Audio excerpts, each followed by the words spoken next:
publication, we did a tabloid review of the National Enquirer. My name is Alex Merchant. I'm Mueller.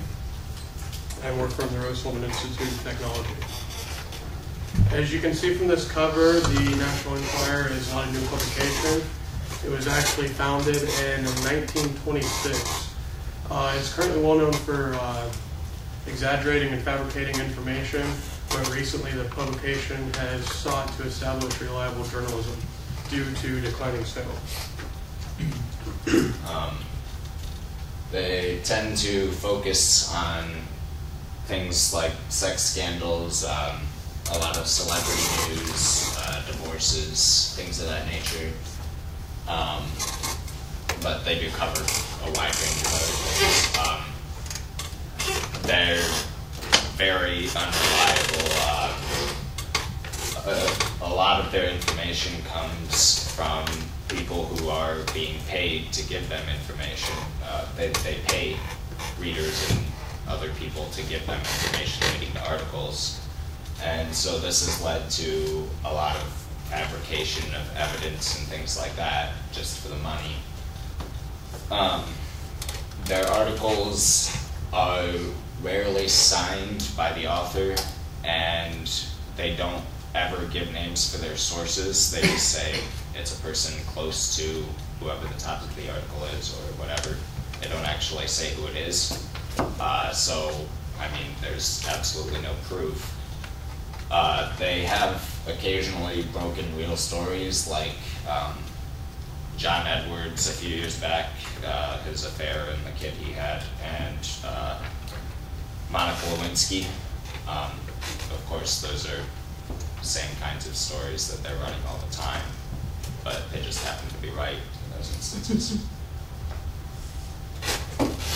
As crazy as it seems, the National Enquirer is actually known for their writing, but not for reasons you might expect.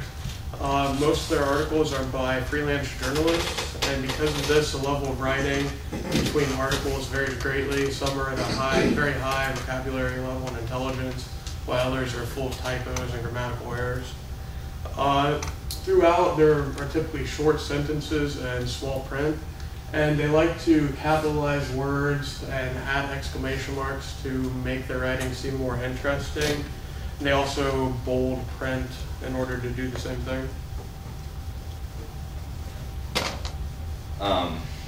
Their layout, as you can see from their covers especially, they focus a lot on pictures. They kind of throw pictures all over the place.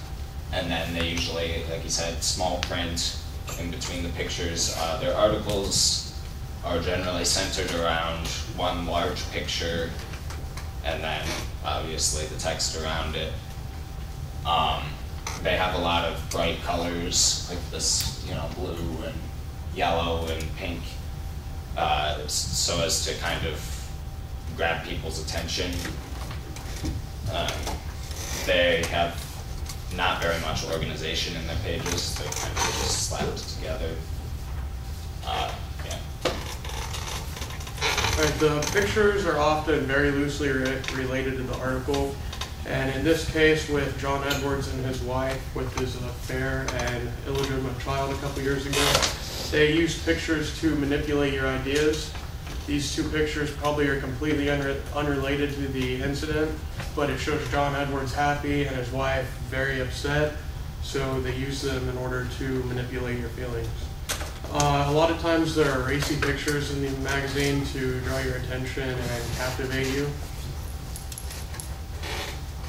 Their advertising varies a lot. Like, they have a lot of typical advertisements for, everything, college loans and stuff, but they do tend to focus on things like psychics. Like, their website has classifieds, and 30 out of 31 of their classifieds are for astrology.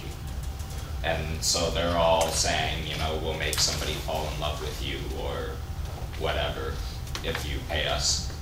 And so it's just, they tend to be focusing on the people who are going to believe that kind of thing and actually pay a psychic and make someone fall in love with them.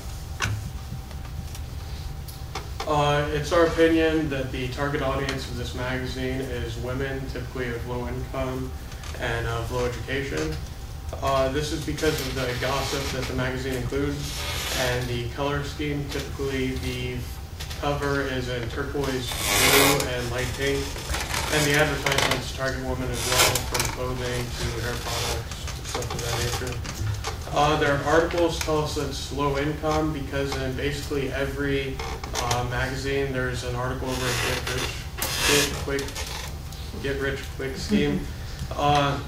And because of the grammatical errors and short sentences, we feel that it targets a low education audience. Is there any questions we can answer?